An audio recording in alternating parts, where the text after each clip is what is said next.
दूसरा पदार्थ विज्ञान का सबसे ज़रूरी चीज़ ये है, हमने यूनिवर्सिटी एग्ज़ाम दिया तो हमने ये देखा टाइम मैनेजमेंट बहुत ज़्यादा इंपॉर्टेंट है। प्रेशर कुकर जैसे सर की बच जाए ना सीटी तब तक मार। Hello guys, welcome and welcome back to my channel. Myself Ranu Singh. I welcome you all in Ranu college diary. Guys, आज का वीडियो हम बनाएंगे जूनियर्स जो हमारे 24 बैच के बच्चे हैं उनके लिए रहेगा, क्योंकि उनका यूनिवर्सिटी एग्जाम आने वाला है। तो उन्हें हम मतलब हमारे बैच के बच्चे 23 बैच, क्योंकि उनका यूनिवर्सिटी एग्जाम हो चुका है, वो एक बार दे चुके हैं, तो फिर वो क्या सजेशन देना चाहेंगे अपने जूनियर्स को एग्जाम से रिलेटेड।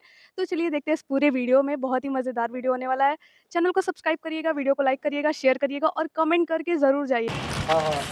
हेलो दीपक, मेरा आपसे ये सवाल है कि 24 बैच का यूनिवर्सिटी एग्जाम होने वाला है, तो आप अपने जूनियर्स को किसी एक पर्टिकुलर सब्जेक्ट से रिलेटेड कुछ अच्छा सुझाव दीजिए उनको, जिससे वो अच्छे से उस सब्जेक्ट को आपकी बात सुन के समझ के पढ़ सकें और एग्ज़ाम में अप्लाई कर सकें। अगर हम पदार्थ विज्ञान की बात करें तो पदार्थ विज्ञान में टोटल चैप्टर 16 शायद 16 चैप्टर हैं और ये जो चैप्टर है ये 2 पार्ट में डिवाइडेड है, उसका 2 पेपर होता है। तो ये जो पदार्थ विज्ञान है बिल्कुल कॉन्सेप्चुअल है, जैसे एनाटॉमी होती है वैसे ही हमारा ये पदार्थ विज्ञान एकदम कॉन्सेप्चुअल है, कॉन्सेप्ट बेस पे रहता है। तो इसमें सारे कोई भी टॉपिक आपको तो छोड़ना नहीं है। और दूसरा पदार्थ विज्ञान का सबसे ज़रूरी चीज़ ये है, हमने यूनिवर्सिटी एग्ज़ाम दिया तो हमने ये देखा कि हमें क्लिनिकल इंपॉर्टेंस, हर एक टॉपिक का जो क्लिनिकल इंपॉर्टेंस है वो ज़रूर पूछा जा रहा है। और इसमें आप पढ़ोगे, योग के बारे में पढ़ोगे, जो दर्शन है, सारे दर्शन ही इम्पॉर्टेंट हैं। सभी दर्शन, चाहे आपके आस्तिक दर्शन हो या नास्तिक दर्शन हो, सारे दर्शन आप अच्छे से पढ़ के जाइए। और द्रव्य, गुण, कर्म, ये सारे जो टॉपिक्स हैं ये भी आप पढ़िए। और भी आपका जो परीक्षा प्रमाण है, जितने भी प्रमाण हैं आपका, आप्तोपदेश प्रमाण है, ये सारी चीज़ों पे आप ध्यान दीजिए। मतलब ऐसा है कि पदार्थ विज्ञान आपका छोटा है लेकिन कॉन्सेप्चुअल है, तो किसी भी टॉपिक को आप छोड़ना नहीं है। और दूसरा आपको फोकस ये करना है कि आप उसका जितना भी क्लिनिकल इंपॉर्टेंस है हर एक टॉपिक का, आप उसको ज़रूर पढ़ के जाइए। आप किसी एक सब्जेक्ट से रिलेटेड कोई बढ़िया सी सलाह देंगे जो लास्ट टाइम पे उनके लिए काफ़ी हेल्पफुल हो, किसी भी सब्जेक्ट से रिलेटेड। वैसे तो यूनिवर्सिटी के लिए सारे सब्जेक्ट ही इंपॉर्टेंट है, लेकिन जो मोस्टली रहता है वो एनाटॉमी एंड फिजियोलॉजी का रहता है, क्योंकि उसी में बच्चों को डर लगता है कि कहीं हमारे इसी में बैक ना आ जाए। मुझे भी था। तो फिजियोलॉजी में क्योंकि उसका बहुत ज़्यादा उसका सिलेबस होता है, तो फिजियोलॉजी में सबसे पहले क्या जो उसका बेस है, तो उसमें जैसे कि सप्त धातु है, 3 दोष है और 3 मल है, तो इनको पढ़ना है प्रॉपर्ली। तो सप्त जो धातु है, जो धातुओं का जो रस, रक्त, मांस, मेद, अस्थि, मज्जा, शुक्र, तो इन धातुओं का क्या उनका कर्म और उनका क्षय वृद्धि, ये उनमें धातुओं में पढ़ना है। और मल, और जो मल है उनका भी क्षय वृद्धि है।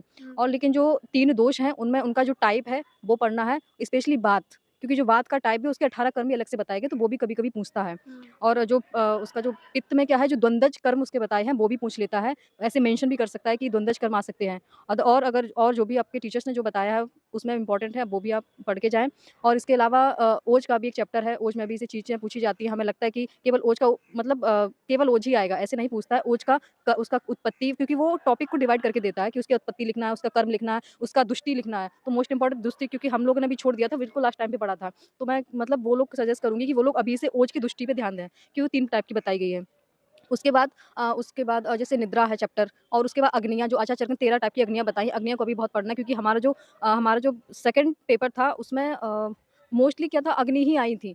मतलब अग्नि चैप्टर से ही क्वेश्चन पूछा गया था, तो वो तो लास्ट टाइम था जो हमारे टीचर्स ने हमें पढ़ा दिया था, तो हम पढ़ के चले गए तो हमारा हो गया। मतलब हमारे पेपर में ऐसा था कि हम जिस चैप्टर को सोचते थे हाईली वेटेज वाला है, उससे क्वेश्चन नहीं आया। उसके अलावा बाकी जितने ऐसे नॉर्मल हल्के-फुल्के वाले चैप्टर थे, उन सबसे क्वेश्चन पूछ दिया था। बिल्कुल ऐसा हुआ था हमारे साथ। यस, क्योंकि हमारे में क्योंकि 3 दोष में से कुछ नहीं आया था। केवल केवल धातु में रक्त धातु था, और उसमें भी जैसे धातु है तो रस, रक्त, शुक्र धातु, 3 धातु हैं, ये इनके ज़्यादा चांसेस होते हैं 10 मार्क के लिए। अदरवाइज़ जो और धातुएँ हैं वो 5 मार्क में, क्योंकि वो उतना मतलब उतनी बड़ी मतलब उतना उसमें कंटेंट नहीं है जितना इन 3 धातुओं में है।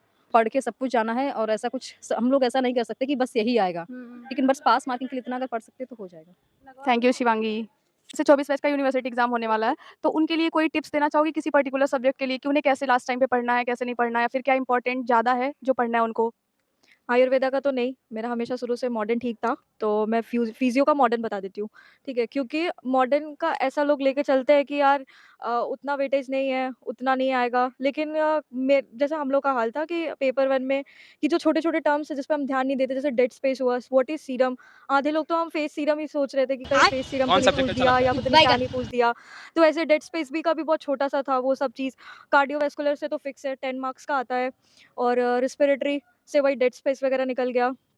तो मॉडर्न जितने से जितना क्लास में टीचर्स बताएँ कि ये पढ़ना है, तो ऑफ कोर्स उसको अच्छे से करके ही जाना है।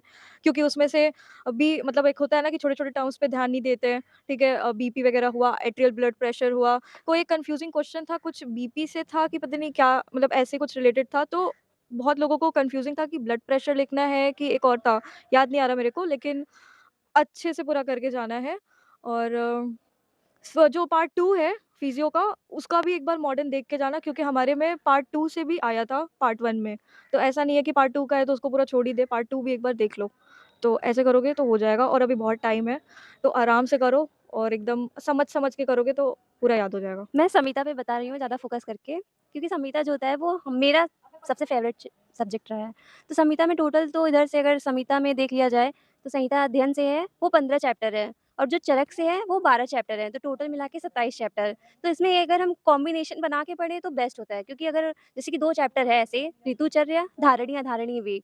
तो ये 2 जो चैप्टर हैं वो दोनों में आते हैं, चरक में भी आते हैं, अष्टांग हृदय में भी आते हैं। तो अगर हम इसको कॉम्बिनेशन करके पढ़ें तो हमारा इधर का भी उधर का भी दोनों कवर अप हो जाएगा।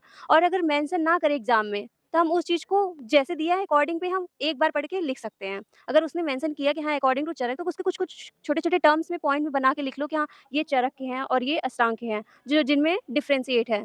और उसके बाद जो चीज़ें हैं वो कॉमन होती है। और सबसे ज़्यादा ध्यान तो यही देना है कि फर्स्ट चैप्टर जो हमारा है, उसमें से मोस्टली क्वेश्चन आते हैं, क्योंकि वो पहले से हमारे जो टीचर है वो फर्स्ट चैप्टर एकदम रिपीटली श्लोक सारे रटा देते हैं। और जो 7th 8th चैप्टर है हमारे अष्टांग हृदय के, वो भी थोड़े इम्पोर्टेंट है। और जो चैप्टर है हमारे जो चरक के स्टार्टिंग के चैप्टर्स हैं, वो ऑलमोस्ट 4 टू 5 चैप्टर जो है वो बहुत अच्छे हैं। बाकी उसके बाद का जो है वो उतने इम्पोर्टेंट तो नहीं है। और चैप्टर नंबर 11 उससे क्वेश्चन आते हैं। विकास, मेरा तुमसे ये सवाल है कि अभी जूनियर्स का 24 बैच का एग्ज़ाम होने वाला है, यूनिवर्सिटी एग्ज़ाम, तो तुम उसके लिए क्या सुझाव अपने जूनियर्स को क्या सुझाव देना चाहोगे? बस यही है कि कंटिन्यू पढ़ाई करते रहें, मन से पढ़ाई करें और जो टॉपिक उन्होंने पढ़ रखा है उसी को दोबारा रिवाइज़ करते रहें, क्योंकि नया टॉपिक अभी स्टार्ट करोगे, जैसे श्लोक है, अगर नया अभी श्लोक याद करोगे तो उसे भूल जाओगे, एग्ज़ाम में याद नहीं आते। और जितना श्लोक याद है उसी को बार-बार रिवाइज़ करो और अच्छे से मन से पढ़ाई करो।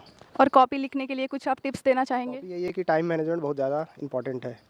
8 क्वेश्चन शॉर्ट रहेंगे और 4 क्वेश्चन लॉन्ग रहेंगे। तो कोशिश ये करें कि पहले लॉन्ग स्टार्ट करें। अगर मैक्सिमम जो भी आता हो, अगर लॉन्ग में ज़्यादा आ रहा है तो लॉन्ग पहले स्टार्ट करें, शॉर्ट ज़्यादा आ रहा है तो शॉर्ट स्टार्ट करें। लेकिन ज़्यादा प्रायोरिटी लॉन्ग को देना है, क्योंकि अगर लॉन्ग में आप 4 पेज लिखते हैं तो 7-8 नंबर अच्छे से मिल जाएंगे। और शॉर्ट में क्या है कि लास्ट में अगर आप एक-एक पेज भी लिखते हैं कंटेंट, तो लगभग 3 नंबर, ढाई 3 नंबर तो मिल ही जाते हैं। और 2 पेज लिखे तो फिर 4, साढ़े 4 जैसा कंटेंट के अनुसार। थैंक यू विकास। संध्या, मैं ये कह रही थी कि 24 बैच का यूनिवर्सिटी एग्ज़ाम होने वाला है, तो अपने जूनियर्स को कुछ सलाह देना चाहोगे किसी भी पर्टिकुलर सब्जेक्ट से रिलेटेड? हाँ, तो मैं तुम्हें रचना के बारे में बताना चाहूँगी। जैसे कि रचना है तो हमें मतलब पहले तो सिलेबस के अकॉर्डिंग पढ़ना है, ठीक है? हमें सिलेबस देखना है उसमें पॉइंट कौन-कौन से हैं और हमें ज़्यादा ध्यान देना है बोन्स पे, ठीक है? बोन्स में हमें जैसे हो गया ह्यूमरस, ह्यूमरस हमेशा ह्यूमरस ही पूछता है, तो तुम लोग ज़्यादा ध्यान देना कि तुम लोग से फीमर भी पूछ सकते हैं, ठीक है? फीमर और ह्यूमरस और स्कैपुला, ये स्कैपुला भी अच्छे से पढ़ के जाना है और हमें 9th मंथ के श्लोक जो मतलब रटे होने चाहिए, क्योंकि वो कंपल्सरी है कि आता ही है, क्योंकि बहुत से मतलब रिपीट क्वेश्चन वही है। और जैसे हो गया कि हमें बहुत से टॉपिक हैं जो छोटे-छोटे हैं, जैसे परिभाषा शरीर हो गया और सिरा, धमनी और मॉडर्न में हम जैसे कि हाँ, मर्म भी वो उस पे भी 10 को नंबर का क्वेश्चन बन सकता है, जैसे सद्य प्राण हर मर्म है, त्रिमर्म है और हार्ट हार्ट भी अच्छे से पढ़ के जाना है, क्योंकि जो 10 नंबर के क्वेश्चन है वो हार्ट और ईयर हो गया, नोज़ तो अभी कभी आया नहीं है, लेकिन तुम लोग ज़्यादा ध्यान देना कि तुम लोग नोज़ भी पूछ सकता है। और कंपल्सरी क्वेश्चन है कि बोन से 10 नंबर का क्वेश्चन बनेगा। अब मासानुमासिक वाला याद कर लेना और ऋतुमती के लक्षण हो गया। तो अच्छे से पढ़ो, ध्यान से पढ़ो, मतलब कि घबराना नहीं है, अभी टाइम है, तुम लोग का आराम से हो जाएगा, पॉजिटिव रहो। All the best for your exam. Thank you. Diksha, मैं आपसे ये कह रही थी कि जो हमारे जूनियर्स हैं 24 बैच के जो भी बच्चे हैं, जो यूनिवर्सिटी एग्ज़ाम देने जा रहे हैं, उनका एग्ज़ाम आ रहा है। तो फिर आप कुछ सजेशन देना चाहेंगे किसी एक पर्टिकुलर सब्जेक्ट से रिलेटेड कैसे पढ़ना है, क्या करना है, कैसे टाइम मैनेज करना है, सब कुछ? मैं संस्कृत पे सजेशन देना चाहूँगी। सबसे पहले तो सिलेबस के अकॉर्डिंग पढ़ना है संस्कृत को और माहेश्वर सूत्र, उच्चारण स्थान इनको अच्छे से पढ़ना है, क्योंकि इससे एमसीक्यू आता है।